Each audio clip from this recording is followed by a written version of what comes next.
What if one of the most radical ideas in human intellectual history was a line of Hebrew text written more than 3,000 years ago? Let us make humankind in our image after our likeness. Because hidden in that sentence is the seed of everything, from human rights to equality, from the dignity of man to the scientific revolution. And it all begins with a strange, dangerous question. What if the Bible actually meant it literally? For most of us, created in God's image is a metaphor. But what if ancient Israelites didn't see it that way?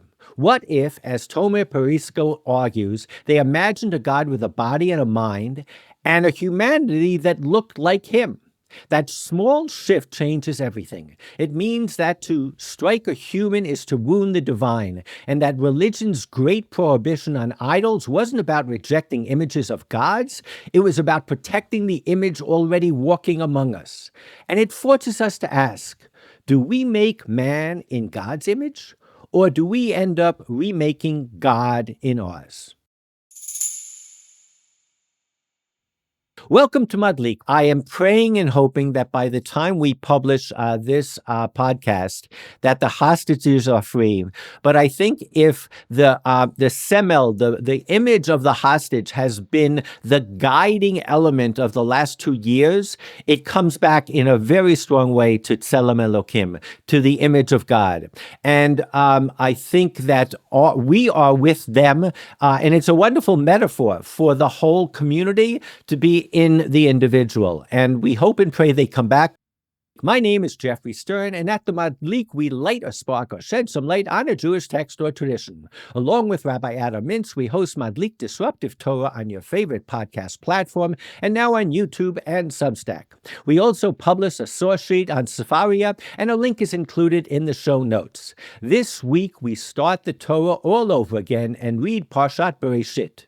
We are also honored to be joined by Tomer Persico, author of In God's Image, How Western Civilization Was Shaped by a Revolutionary Idea, published by NYU Press in July of this year.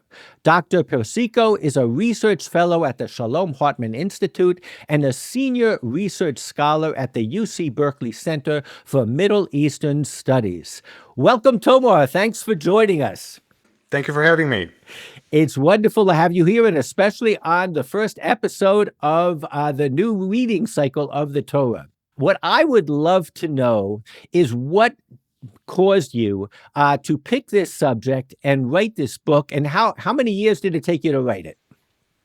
Oh, okay. I mean, I wrote it in about 3 years, but the research for it took me over a decade. I've been collecting material and researching this really for a long time because what I was interested in is a few questions, answering a few questions. First, why do we now live in a world in which it is logical and moral for privileged or for the powerful to share their power or to give up their privilege? And a lot of contemporary voices answer that question by saying, well, privileged persons or powers will not give up their power unless you take it by force. And I thought that the answer was different. The answer was connected to morals and ethics and ideas. Another question I wanted to answer was this super interesting but scandalous question: why the West? Why is the West today the hegemonic, most powerful cultural civilization in the world?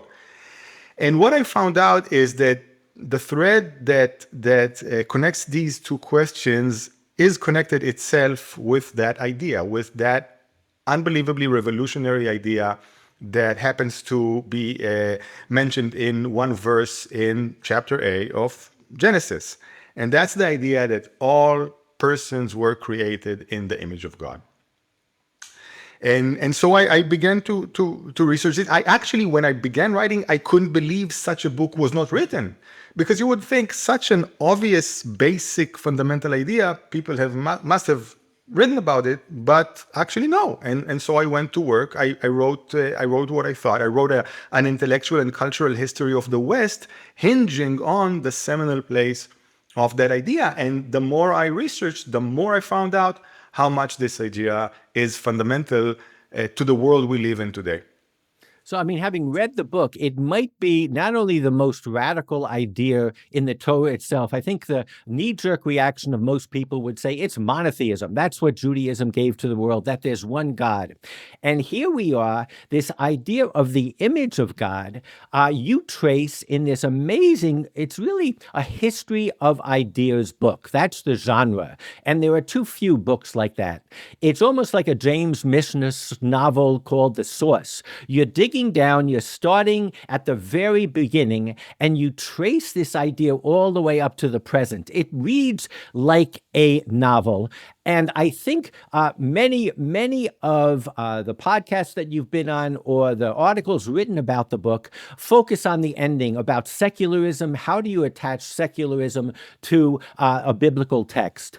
But I enjoyed the journey so much that what we're going to do today, with your permission, is we're going to look at a few revelations that occur along the way that I think are as profound as the end destination.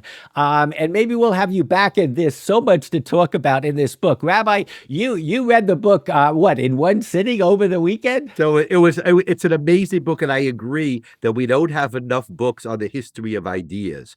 I like the fact that you choose the image of God, which is not actually a Jewish idea, or maybe it is. It's something found in the Jewish, in the Hebrew Bible, but it's talking about creation of humankind, and I felt that tension also. I mean, Jeffrey, you said, what did Judaism give to the world? Judaism gave monotheism, but this is something that Judaism gives to the world through the Torah, even though it's talking not specifically about Jews versus other people. Absolutely.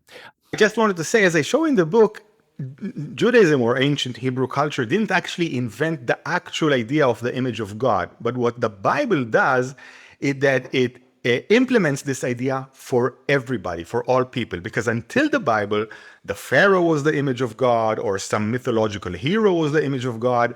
And the Bible says everybody is the image of God. And that, of course, changes everything. Okay.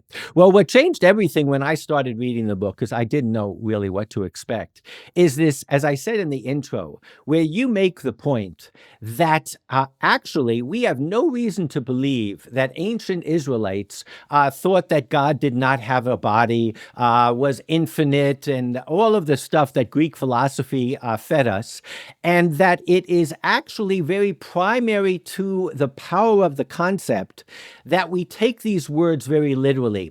Could you explain that? Because I think that would be novel to a lot of people. We all think of the image of God as a metaphor, and you don't take it as a metaphor in the eyes of the ancient Israelites that heard it for the first time. Yeah, I mean, I simply think that the Bible didn't think it was a metaphor, and that our sages, Chazal, didn't think it was a metaphor. There is no place in the Bible that mentions that God doesn't have a body, or even mentions that you cannot see God. We learn from the Bible that it's dangerous to see God. You can see God and die. It's dangerous. But it's actually possible to see God, and quite a few instances within the Bible, people see God. Moses on the mountain, and later, in chapter 24, Moses and 70 of the elders of Israel see God. It says that, and in different places. So apparently God has a form that you can see. And what for the Bible and for our sages, the image of God was the form, the actual contours of the form of God. Now, that has, on one hand, it's upsetting to us. We are, I would say, simply after the Maimonidean revolution. Maimonides really entrenched in Judaism the view that any thought about a body for God or a form of God is idolatry. That's all nonsense. Of course, God is infinite and totally abstract. But before Maimonides, and even in Maimonides' time, people argued with that, didn't think that was obvious. So we are already after that revolution, and for us it's strange. But what it does in a significant way is it changes the meaning of idolatry. Idolatry isn't the foolish belief that some two-foot statue of an elephant or a camel or whatever is God. idolatry is substituting a 2-foot statue as the idol of God for the real tselem, the real presence of God, which is the human person. That's the idea. If you are an idolater, you're missing out on the real presence of God, which is in your interlocutor, in the person you meet, in every human being, and you're instead of that worshiping some stone or wooden statue. So, Jeffrey, at the risk of, I know we're having the conversation before we get to the sources. So, obviously, what you said is brilliant. I was bothered when I read the book by the following. So, we're created in the image of God. Humans are created in the image of God. If that's true, Kilo Yirani Ha'adam Vachai, that if humans see God, they're going to die. Why should there be such a fear of seeing the image that we became?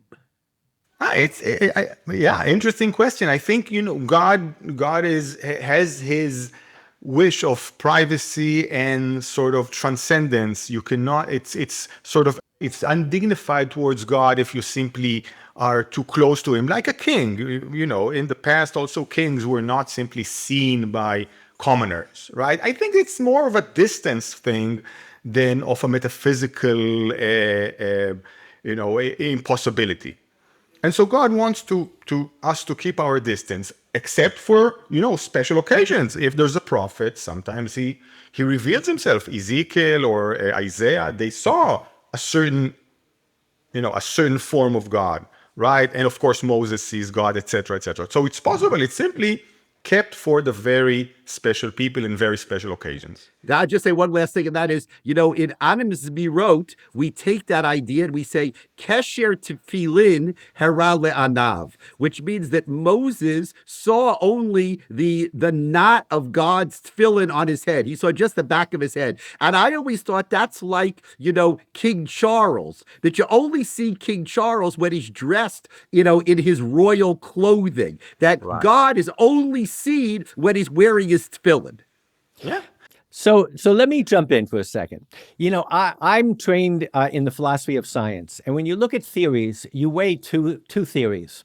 And it seems to me that the theory that we use, we moderns, is that God has no body, he's infinite, he's omnipotent and all that. And those are wonderful words. But as a being governed by the five senses that I have, they're really meaningless words. Do I really know what infinite is when I live in a finite world? So there are problems with that theory, and there are few benefits. Then you have Tobir's new way of looking at it, which is God is physical, and God is identical to us. And it's equally as problematic, because how could this God universal, I wouldn't even say, I'm not going to say universal, how could this all-powerful God be like me? I'm mortal, he's not. But you look at the theory, and what are the takeaways? The takeaways are, and you bring this verse, Genesis 9:6, whoever sheds human blood, by human hands shall that one's blood be shed, for in the image of God was humankind made. Now, we're not talking about idolatry anymore. We're not talking about metaphysics anymore. We are saying that making God physical and making every human being identical to God means that human rights is born. And that's one of the messages of this book. Exactly. What I try to convey through this book is that the way we think about the human person influences how we organize our society and how we legislate our laws. So the Bible is explicitly arguing with other lists of laws, other systems of legislation within ancient Mesopotamia and even Greece and Rome, who for them substituting a person to be punished for another person's crime was something that was done matter-of-factly. And sometimes it was done in a way that was a sort of a measure-for-measure logic within the legislative system. So if I kill your son, you kill my son, okay? this sort of thing. Now, my son, of course, didn't do anything wrong, but that's logical if you don't think that each and every person is a world unto themselves, special, unique, and dignified with the image of God. If so, yes, you can substitute people, or sometimes my son or my wife or etc. are considered simply organs of my extended body. So if you pluck out my eye, I pluck out your eye. If you kill my son, I kill your son, simply organs of a whole organism. The Bible explicitly argues with that and says, sons will not be punished for the sins of their fathers, nor fathers for the sins of their son. Each will be punished for their own sin. Or the verse that you read, right? Whoever spills the man's blood, by man, their blood will be spilled, because in the image of God, man was created. Their blood will be spilled and not anyone else's. Why? Because each and every person was created in the image of God. And it doesn't stop there. We're going to move on to other subjects in the book. But here, when we talk about the physicality of God's image is this human being, you quote rules about when you kill a convict for murder and you have to hang his body in public. You can't leave it overnight. Why? Because it is an insult to God. And the Talmud explains because it is God hanging there. That's almost a line from a book by Elie Wiesel in Auschwitz, where he looked at that child hanging and he said, God is there hanging. This goes back to our midrashim. It becomes very, very powerful. And I will say later in the book, you start talking about philosophers like Saint Anselm and Descartes. And they prove that God exists because of the way we think of God.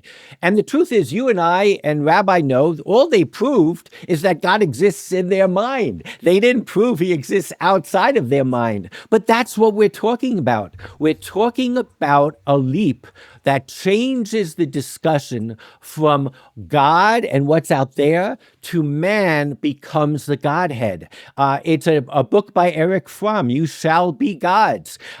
This is a very, very powerful, I think, paradigm shift.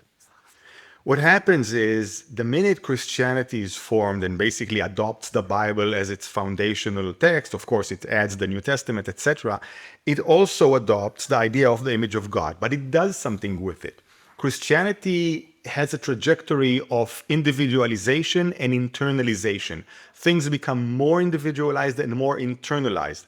And the image of God also becomes internalized. It becomes for different Christian thinkers in different Christian times, it becomes the conscience or reason or the soul or the will, etc. Different things. And and in any way, it becomes an internal ability. So when it becomes reason, suddenly the image of God is our ability to think straight, to think in an orderly way, to think in a rational way, not to believe in anything, but to check things. And it gives us the certainty that if we think straight, we can actually discover what the world is about. We can actually, there's some correspondence between what we think and the world. This is already the seeds of science, because if we didn't have that understanding, why would we think that our investigation or examination of the world can discover anything real?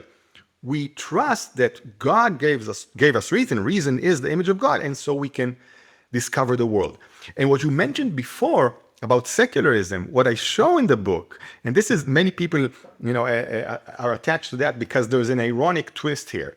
What I show in the book is that the image of God at the end had an immense influence on the secularization process. Because if we believe that we are special, autonomous, conscious beings because we are made in the image of God, we can at first, of course, thank God, worship God, etc.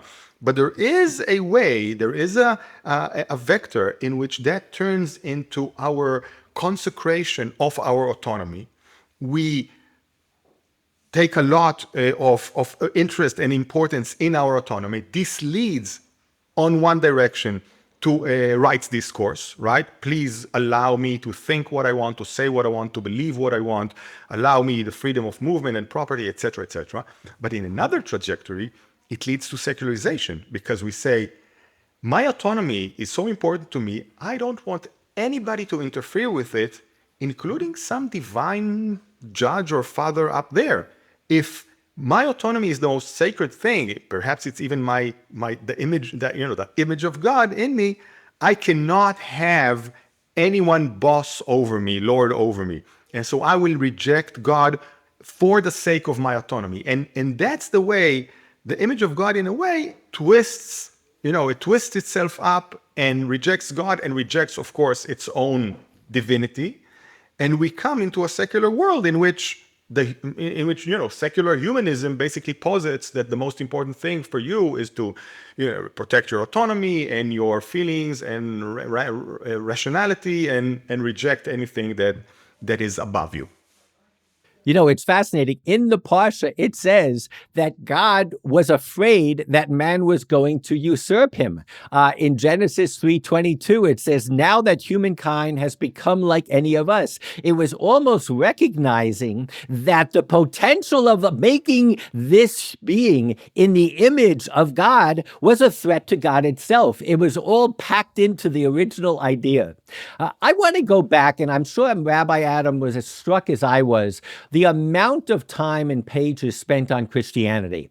And I thought in terms of, on the one hand, I've heard you in interviews, Tomer, saying that those right-wingers, those religious nationalists who don't really spend a lot of time thinking about Tselem Elokim and human rights and all that, they need to know that it's part of our tradition. And I assume the argument is based on because the original idea comes from us. And you say they might argue that it's a foreign idea. But certainly in your book itself, the fact that Christianity ran with this idea and is very impressive. I think we can be chauvinistic about it. And we can say, like the father in Big Fat Greek Wedding, look what we created. Every idea, this amazing idea, was invented by Jews. But we Jews didn't run with it. Is that the implicit assumption that you make by spending so much time on Christianity? I mean, in a way, yes. I mean, we have to admit, first of all, that we live today in a Christian world. We live in a world formed by Christianity. The West was formed by Christianity. And these are simple facts. I mean, the fact is that Christianity is the biggest religion, in terms of numbers in the world. Obviously, it has influenced and indeed based whatever is built the West as it is.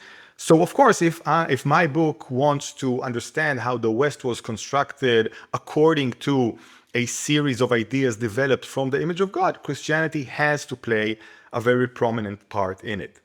But I will say, I don't think it's totally a mistake to say that Judaism, first of all, of course, Judaism is at the root of this, right?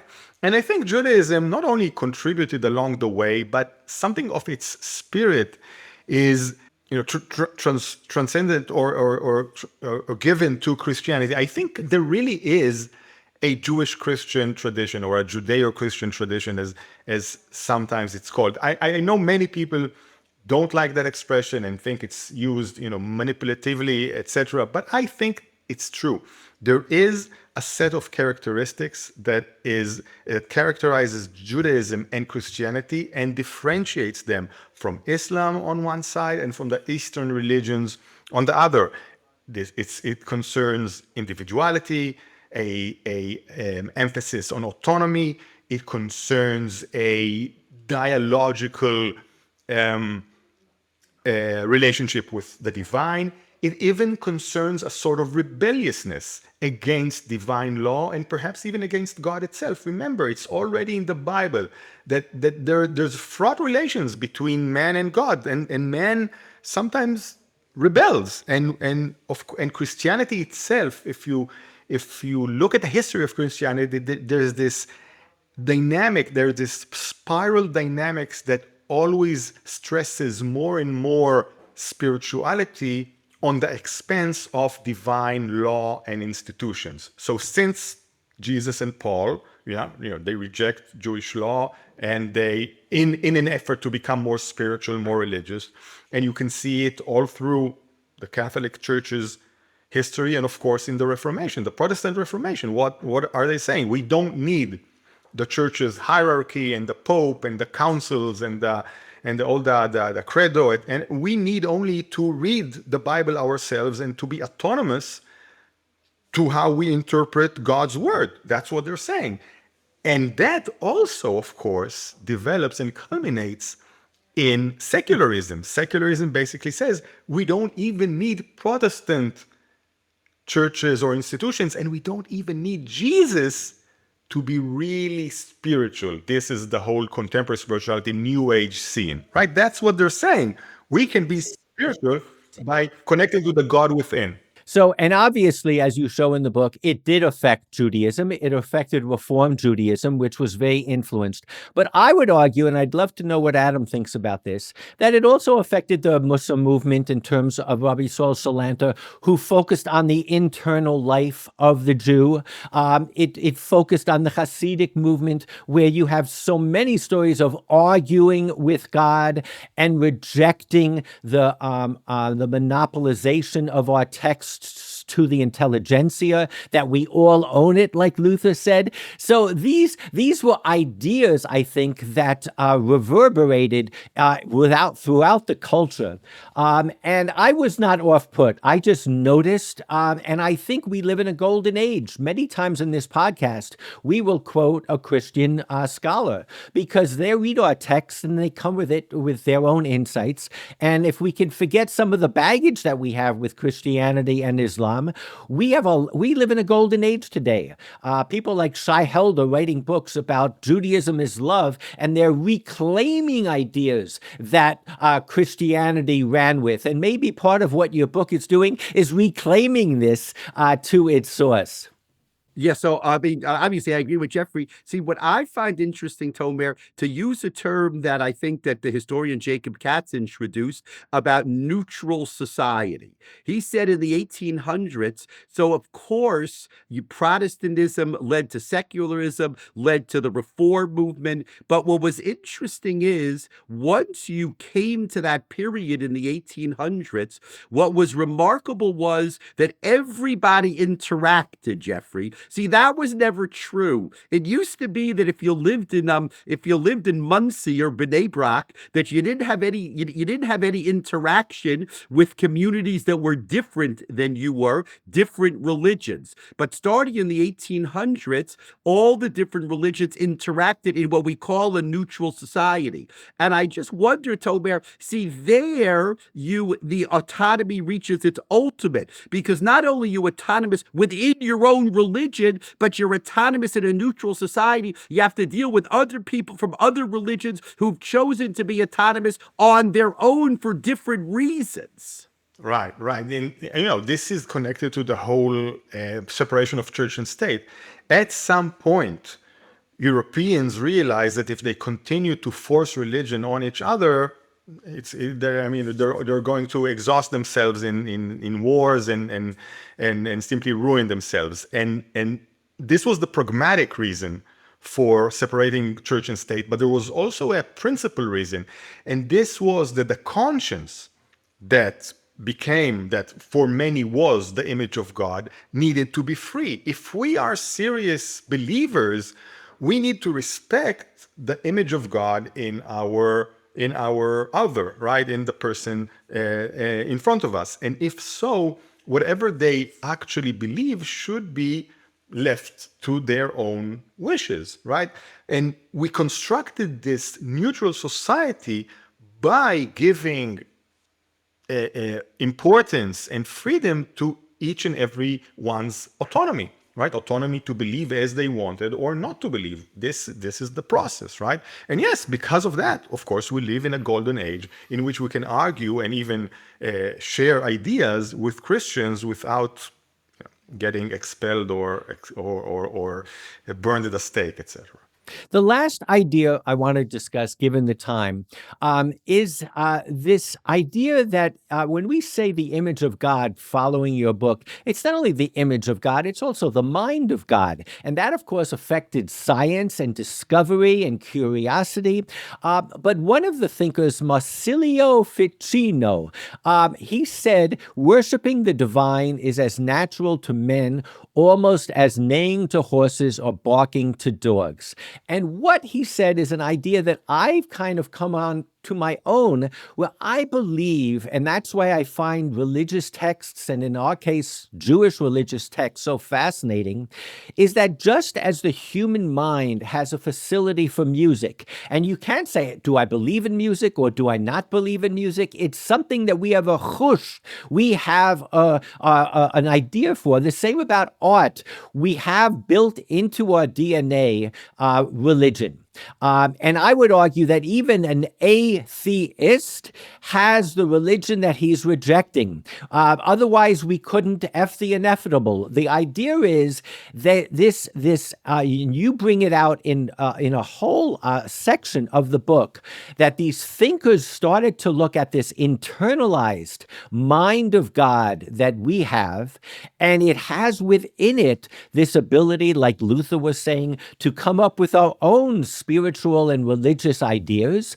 But I will go so far as to say, Rabbi and Tomer, that as a result, there is this ability to look back at the history of religious ideas as something that is truly valid. And that's what your book is doing. Meaning, what I mean to say is, if we have built into our categories of our mind this concept of something transcending us, then the history of how man deals is affected and channels these ideas becomes a very important aspect of our humanity.